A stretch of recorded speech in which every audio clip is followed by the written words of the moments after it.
Hey guys, Rob with PNW Drives. Just want to get you another update on the build. So we're finally at the end stage here, doing a little bit of modifications to the intercooler and a couple of other parts. Just making sure things fit more snug, everything's good to go. So after we got the transmission service done, the Index 12 injectors installed, we did go out for a test drive, as you guys seen in the other videos, and we ran into a misfire and super knock on cylinder 2.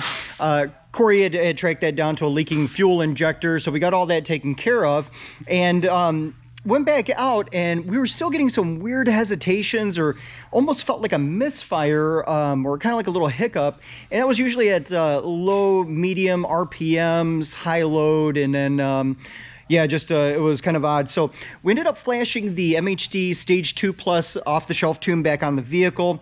And interestingly enough, the tune actually was great for the car, and car was responding great to it. So weren't sure what was going on. We talked to Wedge Performance, and Ken had suggested that, hey, go ahead and give it another reflash, and you know, maybe there was a hiccup or something had happened through MHD when the car was flashed. So today we went through and put the Wedge tune back on the vehicle, took her for a test drive, and amazing difference, pretty much a night and day difference from when we had the Wedge Performance tune on there the first time with the super knock and the misfire problems to what it is right now. So we have the custom Wedge map on there with the base tune, custom tune for the Pure 600 hybrid turbos and all the other supporting mods that we have on the vehicle. Corey did a quick modification on my intercooler for the passenger side or hot side. Ended up modifying the connector for that due to how much airflow we have going through there. The current connection that he had on there, or coupler he had on the intercooler, just was not cutting it. So Corey and Jake both did a modification to the intercooler to get that pipe to basically fit on the intercooler better, and that way we don't have to worry about that thing popping up on, or popping off under high boost. So I'll give you guys a really quick update here. We're just kind of wrapping up the intercooler modifications, and once that's all done, we'll get her off the lift and onto test drives here. And we also removed the center section, lower grill, just so you can see the intercooler a little bit better. I'm eventually going to paint a stencil on there, but intercooler's back up in there.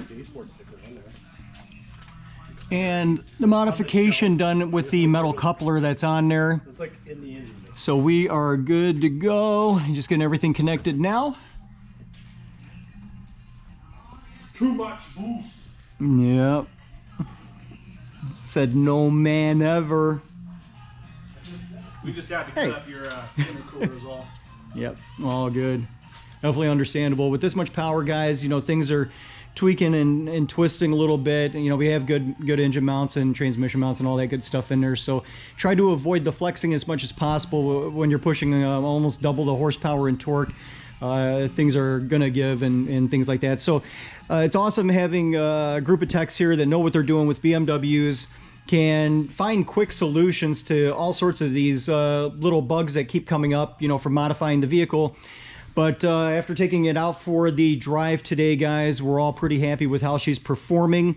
And then once we have Wedge go through the data logs, once we get those sent over to them, then we'll go ahead and get another revision on the map and continue just fine-tuning and dialing her in.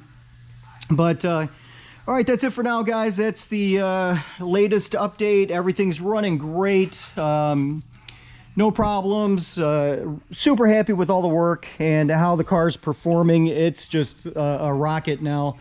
Amazingly noticeable difference from going with stock turbos to these. So pretty happy. All right, guys, we'll get some drive footage in, get you guys some updates on all that fun stuff, get some data logs, and continue getting you guys some progress on the build. Got the custom tune put on last night, put some miles on her, drove her home, and basically just kind of going through the paces here, warming her up this morning before we take her for a drive. We just flashed the XHP Stage 3 tune for the transmission, and yeah, looking forward to seeing how she does with the new tune on there.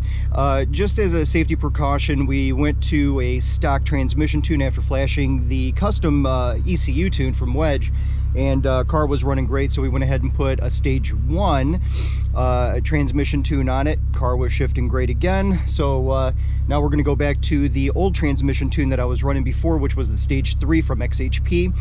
If you guys have an automatic 335 or any of the other BMWs around the E90 or F-Series platforms, XHP actually makes some really good transmission tunes. You get faster shifts, a little bit more line pressure, rev matching, throttle blip, and torque limits are taken out or raised. So you get a lot of benefits from it, especially when you're running a higher horsepower. You need to be able to unlock that torque and remove or increase the torque limit so you can take advantage of the extra power without the vehicle cutting out. So anyways, just had her warming up here. We'll go ahead and let you guys listen to the startup. Sounds great. Go ahead and pop the hood real quick.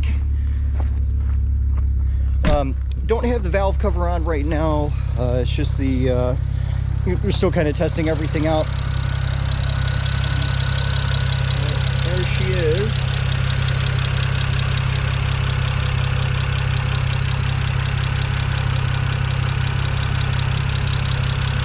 So quite a bit of work done to her, guys.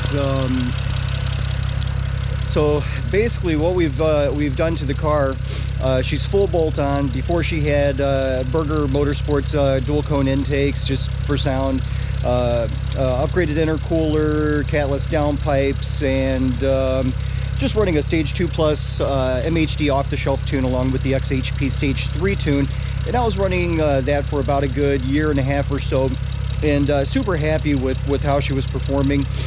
Did some maintenance over the years and a lot of research, and came up with this build, which is what we're using right now. And what we installed were oil catch can, RB PCV, so an upgraded PCV, relocated 2-inch inlets from VRSF, which are gold heat wrap taped, or heat tape wrapped, and then outlets, which are also heat tape wrapped, and relocated the cooling reservoir or expansion tank over to the driver's side, relocated the power steering, let's see here, added some index 12 injectors, 2-step holder spark plugs from NGK.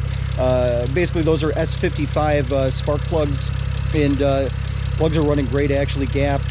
And the ignition coils are also from an S55, a stock S55 engine. Oh gosh, what else have we done? Transmission service, oil pan gasket, gosh, you name it, guys. We put a 335D air intake on the vehicle as well, and that basically just helped redirect the air from the driver's side over to the passenger side, and help keep these filters a little bit cooler. I think we're going to need to come up with vents on the hood or something to kind of get more of this heat that's getting trapped in the engine compartment out of here.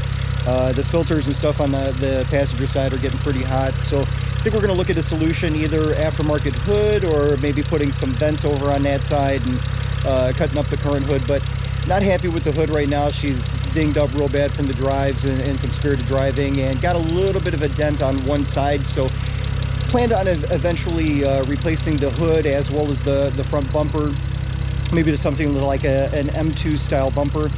But anyways, so yeah, that'll be a little bit later on in the future. Right now we wanted to get the horsepower and all that fun stuff taken care of first, and then we'll move on to more of the cosmetic stuff. But here's more of the 335D's scoop. So before the 335i and XIs, what they have is the non-diesels or gas engines will redirect the air over to this side, because this is where the filters will normally sit. So what happens is you take the filters, you relocate them to passenger side, and then you're taking a 335D air intake duct. And what's awesome is it's OEM bolts right up to the 335 gas-powered engines or builds and engine compartments, and then redirects the air over to this side. Would be nice to be able to get something to direct it more on here, but I think for right now it'll work. I'll come up with another solution here, figure out something to maybe help in the future. Also, I think it's Turbo Motorsports makes a heat shielding plate for your exhaust manifolds down below. That's something else I'm going to be looking into, basically just to kind of help control this heat in here. But anyways, she's running great, noisy injectors, don't have the valve cover on. So I'm going to take her for a quick drive here, and then get you guys a little bit more footage of how she's doing. We'll go ahead and stop her for now, guys, and go ahead and put her on the head here, and then get you guys some footage of well, point of view footage. So hope you guys are enjoying the video, and super happy to finally have her home, guys, and dialing her in and getting the tune all taken care of here. Ken at Wedge has been awesome with the support. Car is just a rocket right now. I'm so crazy surprised at the power difference, and this is the base map, the first map we've gotten, so we haven't received any revisions, haven't sent any data logs. It's a little wet in Washington today, so we're hoping to get some data logs, but traction might be a little bit of a problem. We'll see with the all-wheel drive, but I got to turn DCT off to be able to get the data logs, so we'll see what happens. All right, guys, we'll get you some point of view footage and go from there.